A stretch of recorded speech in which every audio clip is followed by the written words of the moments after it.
Hey guys, it's Mrs. Gloom, and we're going to continue reading our chapter book, Middle School, The Worst Years of My Life, with chapter 19, Apple Pie and Cinnamon. It was a typical Friday night. Mom wouldn't be home till late, and both George and Bear were asleep by 9. Georgia because she's a kid, and Bear because he's always so tired after a long day of not working. I'm allowed to stay up late on weekends. And since Jeannie Galetta wasn't exactly begging me to go out with her, not yet, I just hung in and did what I usually do on a Friday night. First, I took a piece of Swiss cheese out of the fridge. Then I walked over to where Ditka could see me holding it up in the air, but not too close. Ditka, your boy. As soon as he came for it, I ran to the bathroom and threw the cheese inside. I've done this about a million times, but Ditka still falls for it. He pounced on that cheese like it was the last meal on earth, and I just closed the door and walked away. Problem solved. Next, I went out to the garage and snuck a can of Zoom out of Bear's not as much of a secret as he thinks it is stash. He keeps cases and cases of it out there, but just for himself, but he never notices if a few are missing. Zoom tastes like chocolate and Coke mixed together, and it has about 8 cups of caffeine in every can, which you'd never know since Bear sleeps so much of the time.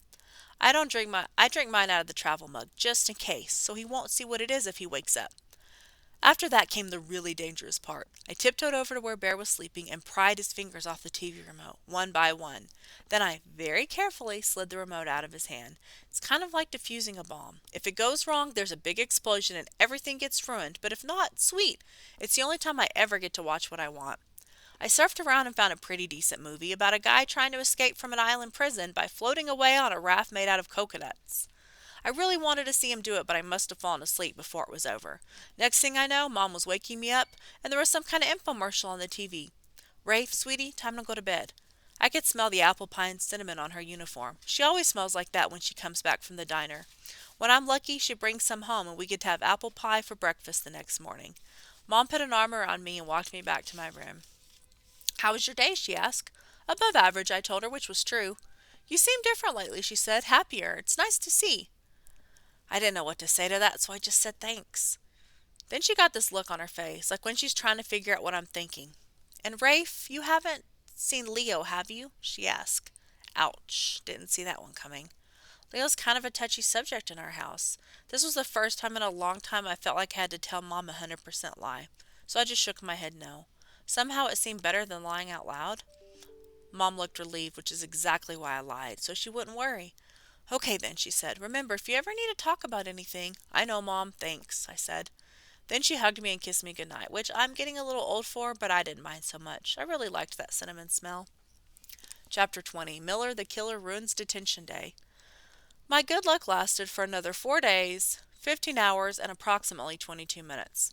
It was Wednesday right after school, and I was on the way to my first detention.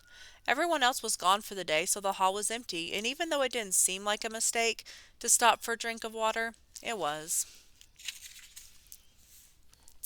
I barely got a sip before I felt Miller's extra large paw on the back of my neck.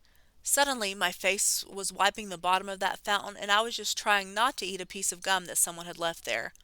"Well, well," Miller said, "look who it is." He pulled me back up and slammed my back into the wall, and then he got right up in my face. I could see the Cheetos in his teeth. "Seems like you're getting a reputation around here," Miller said. "What's your deal anyway?" "I don't know what you're talking about," I said. My heart was going for some kind of world speed record by now. I wanted to just start swinging, but it doesn't take a genius to know that 5'6" and 150 pounds beats 5'1" and 100 pounds every single time. Miller could have punched me inside out before I got off the first punch. "Listen," he twisted up my shirt in his fist. "You want to prove you're the baddest kid in school?" "I'm not trying to prove anything," I said. "Too late," he said, and he stepped back. "You and me, outside, right now." He held up a finger in my face. "One. Then another finger. Two." That's when I remembered. "I can't," I said. "Why not?" Miller said. "Chicken? No, detention." I saw my hole and went for it, right under his arm and up the hall. "Detention," I heard him say. "This is exactly what I'm talking about. I'm on to you, Cacciatorian. You better watch your back before you catch a door in your face. You can run." I was running all right, straight to Mrs. Donatella's room. "But you can't hide," Miller shouted. And he was probably right. Unless Hills Village Middle School had a witness protection program, I was dead meat. Man, I hated Miller. Chapter 21. More bad news.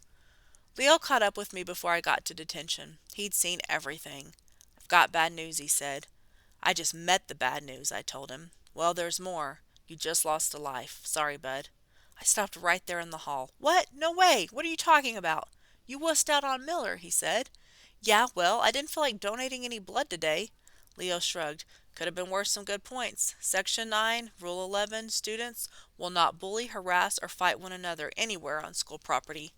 "No fair," I said. "Just because I didn't fight him doesn't mean I should lose a life. You never said—" "I said I'd keep things interesting," Leo told me. "You've got your job and I've got mine."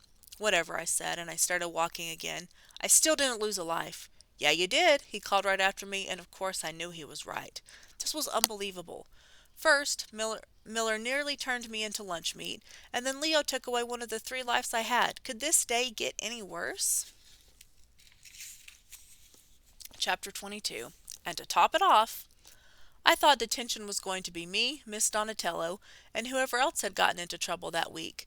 But when I got to Donatello's room, she was sitting in there by herself. "You're late," she said. "Where is everyone?" I said. "I asked Mrs. Strickler to take the other students for detention today. I was hoping you and I could just talk." In case you don't already know, when an adult wants to just talk, it actually means the person wants to talk to you about stuff you don't want to talk about. In other words, the dragon lady had set her trap and I had walked right into it. "Have a seat," she tells me. "No," I say. "You have a seat." My sword rings in the air as I pull it out of my sheath. The dragon lady's eyes turn yellow. A long stream of fire comes shooting out of her nose. I dive over a burning desk, roll, and jump back onto my feet.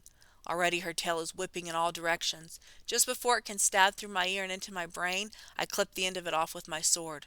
Green blood sprays me in the face. She howls in pain. "Get back!" I yell at her. I can see the fear in her yellow eyes. But she's faking. She pounces again, wings wide, claws bared, and that razor tail trying to get inside my head.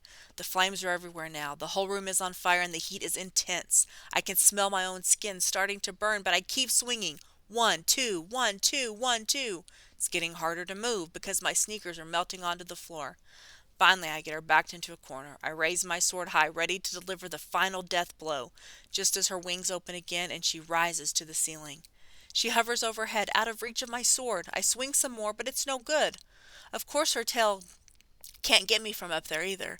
I'm starting to think this could go on all night until... ring! And just like that, my first attention was over. "I'm disappointed in you, Rafe," Miss Donatello said. "You have so much potential." "I have to catch the bus," I said. "Is it just okay if I go?" She just sighed and waved me out of the room. I survived to be tortured another day, but just like with Miller the Killer, I wasn't sure how much longer I could hold off the Dragon Lady. Chapter 23. What's the point anyway? "So what do I get anyway?" I said. Leo and I were hanging out in my room, counting up everything I'd done so far. "Get?" he asked me. "For all these points. They've got to be worth something, right? What do I win?" I said. "Depends on how many points you finish with," Leo said. "You need at least 1,000,000. "For what?" I said. He thought about it for a second. "A week of base jumping at the Grand Canyon, all expenses paid." "I'll need training," I said. "No problem. We'll get you the best. I like the sound of this, for starters anyway." "Then white water rafting," I said, "all the way down to Colorado." "And rock climbing on the back of the cannon," Leo said, "where your Lexus SUV and a fake driver's license are waiting for you." "Sweet." The whole time Leo was drawing while we talked. Nothing new there. He's always drawing. "What about Jeannie Gillette?" I said. "Put her in too."